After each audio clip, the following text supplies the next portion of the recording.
Alright, got the clutch assembly in, followed the instructions as shown.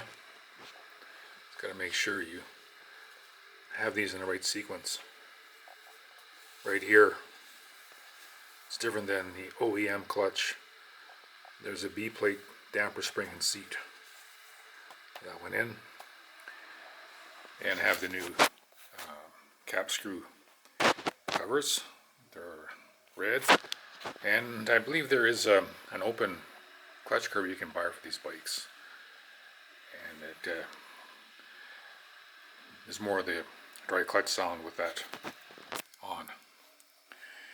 Right, so I go up here and see if the clutch is doing its thing here. Let's pull the lever, see what happens.